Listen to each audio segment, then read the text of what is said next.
Come out and face me, Wriothesley! Aren't we at an administrative office space? Why don't you at least try to follow even a couple rules from the fortress's indoor management regulations? What did you do to my sister? I ran into the young miss at the infirmary. I'd heard that she was suffering from quite the migraine, so I decided to invite her over for a cup of tea. I do have some teas in my collection that can work wonders against such an illness. Stop joking around! Where did you take my siblings? I have also heard that your performances are quite the spectacle. Miss Lynette would sometimes enter a box filled with water, only to emerge the next second from another place altogether. Maybe she'll appear behind you right now if you were to turn your head. Is he trying to trick me into turning my head? No, he's probably not looking to attack me right now. All of the hostages are in his hands, and he's even in the mood for small talk. That means Lynette is probably still alive. You knew we were investigating the infirmary from the start, so you deliberately aroused the traveler's suspicions and baited us into continuing our investigation, just so that you'd be able to kidnap Lynette. As for Furina, no, you probably didn't even interfere with Child's escape. You let him go, so you could purge the Fatui members that we had planted into your ranks. There was no need to do so. The fortress of Meripede is a pretty pleasant place. Most people enjoy their lives here. The only ones who act differently are those with personal agendas. It was quite easy to identify your colleagues. You removed our original members and spread the news of Child's escape so Father would assign our team to come down and investigate. Furina has also fallen into your hands, right? If you're oh so omnipotent and so in control, why would you need hostages? One correction. Lynette is in my hands right now, but Furina is not. He's not? What do you really want? Lyney! Oh, wonderful. Everyone is here, so I'll only need to say this once. Thank you so much for cooperating with me. Eager and to the point, I see. Alas, only Miss Lynette is currently having a cup of the fortress's finest tea. Although, as per your original plan, Mr. Furina should also have returned to the fortress by now. But he has neither shown up within my gates, nor has he been taken into any kind of custody. So where do you think he may be right now? Wait, you can't mean you locked him outside in the sea? I closed the fortress's gate to the outside world. That's all. Furina's a star diver, so he should be fine, right? No, we're still here, so he'd definitely try to find a way to come back for us. So we can't assume he might have made a break for the surface. But why would I do this, you may be asking? To have an audience with you, of course. My intel tells me that Mr. Lyney is a great magician, so it's only natural for me to want to have some cards of my own when it comes to negotiating.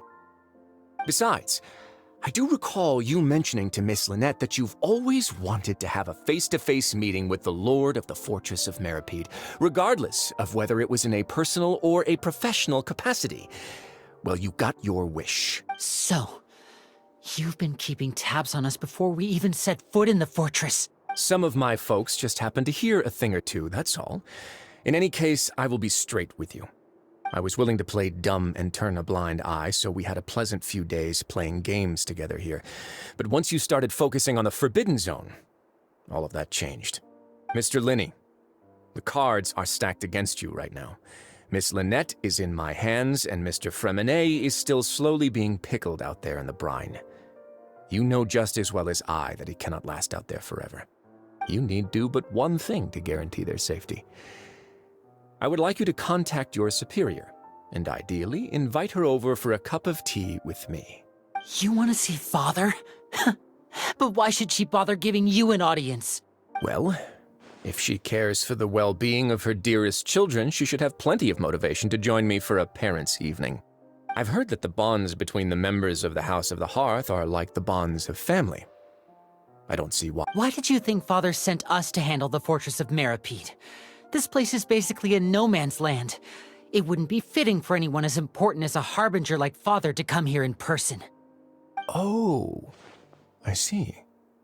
So it's because she doesn't care for my place here. That's such a shame.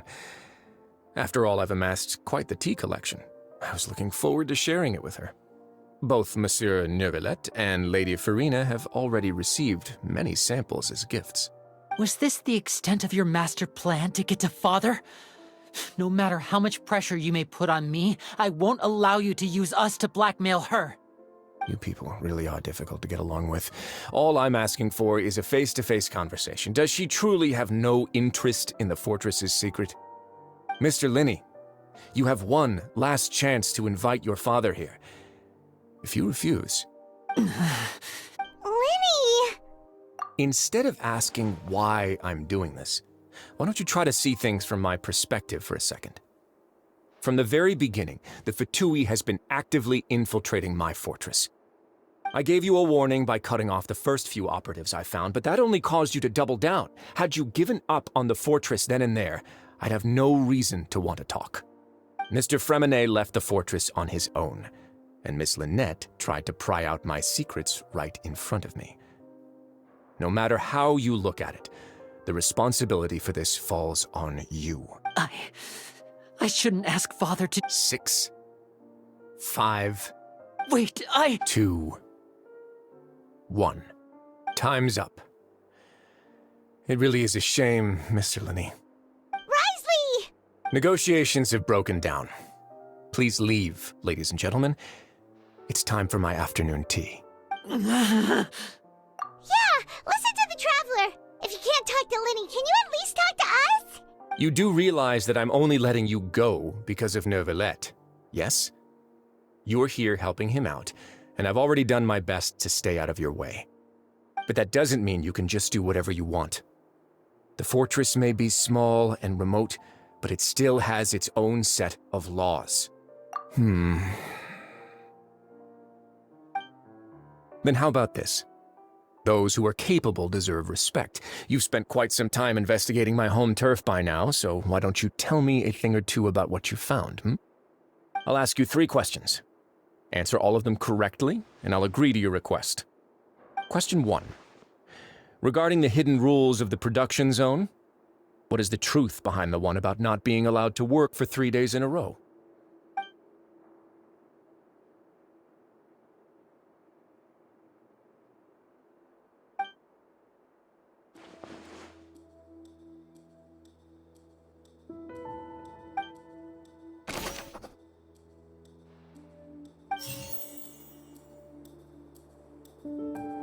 We often see Miss Sijuin observing the prisoners at work near the production zone.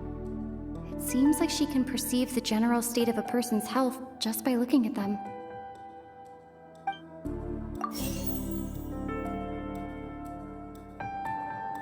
I've been told that the infirmary is always empty for the half hour just before lunch. But what could Sijuin be doing during that time?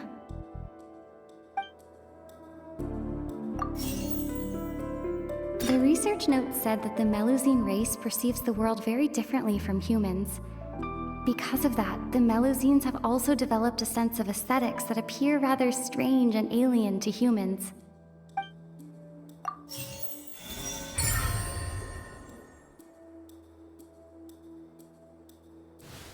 So that's what's going on. Paimon understands it now. Who would have guessed? The hidden rule of the production zone. People are not supposed to work 3 days in a row, and if they do, they'll get strange meat in their welfare meal. At first, we thought this strange meat must have something to do with the people who disappeared, but in reality, they were all prepared by Sijuin, the head nurse. She often visits the production zone to observe the workers' health and makes a note of anyone who has worn themselves out after 3 full days of work. Out of her sense of duty as the head nurse, as well as her genuine concern for the workers' health, Sijuin visits the cafeteria right before lunch and cooks an extra dish for those who can use the stamina boost. Sijuin has only the best intentions with her surprise gift and doesn't want anyone to find out about what she does. However, unfortunately, Melusines as a race perceive the world differently from humans, and their sense of aesthetics is even more alien to us. The recipients of her lovingly prepared special meals cannot taste the care within and usually just freak out. Are we on the right track? Not bad. You've uncovered Sigewin's secret and even guessed her intentions correctly as well. It's nice to know that her efforts have not gone unacknowledged. All right, now for my next question. There are also some hidden rules in the Pancration Ring, including the one that you're not allowed to support both sides of a fight. Why is that?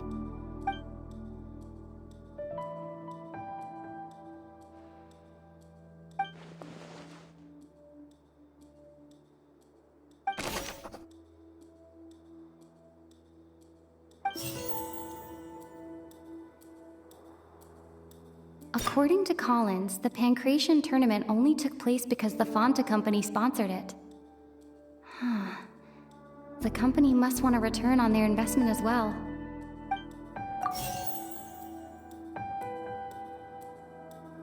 Fanta's internal reports suggest that they're starting a new trial of an unnamed and unpackaged product. But the product has to undergo a trial because even Fanta's own employees have a lot of reservations about it. The Fanta promoter has been struggling because he doesn't recognize the real value of coupons. Meanwhile, the Duke believes that only idiots who don't understand the value of coupons would spend them on Fanta.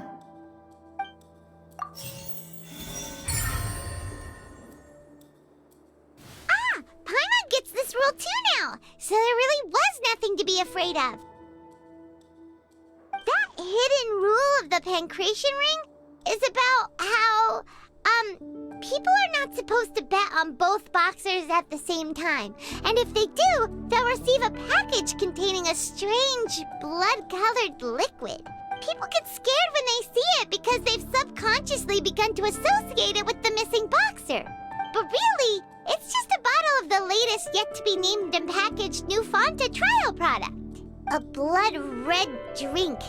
It's no wonder even Fanta's own staff were questioning the company's decision-making. The company, facing backlash from its own staff, decided to try to trial the product on a smaller scale, to see how it might be received by customers. They came to the fortress of Meropide and offered to sponsor the Pancration tournament so they could push their new product. But the Duke completely refused to even entertain the idea. The Duke, knowing how valuable coupons are in the fortress, knew that only total idiots who didn't understand their true value would bother buying a Fanta product here. And so, only those who proved their stupidity by being dumb enough to bet on two opposing sides of the same match were selected to receive the drinks. I acknowledge the effort you've put into bringing the truth of this mystery to light. Although, based on your description, that Fanta promoter is a bit too careless with his words, I may just reconsider my collaboration with the company. All right, and here's the final question. What's the secret behind our head nurse and all of her patients in the infirmary? Stop your cruel and pointless games, Wriothesley! You know that we haven't finished our investigation, so there's no way we can answer the last question! The thought of sparing Lynette and Fremine never even crossed your mind! You'll pay for this! Ah! Lyney, are you alright? Oh, close one. I owe you, Sigewin. That was a fantastic shot. It was nothing, Your Grace. Sigewin? Though this gun may look like a toy, it's actually fully functional, as I just demonstrated. Sigewin...